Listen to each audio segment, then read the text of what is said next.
نفس الامر بالنسبه في الشوط الثاني. خطا.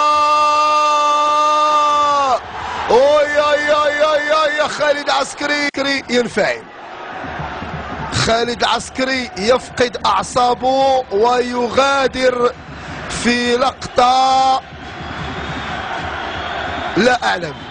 الله يحسن عوان خالد العسكري بكل ما كتحمل الكلمه من معنى.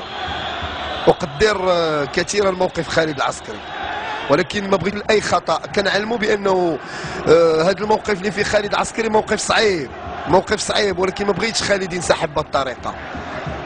خالد ما خصكش تنهزم. هذا الخطا كيوقع للحراس كبار، ولكن بشكل كبير يخلع القميص وينسحب.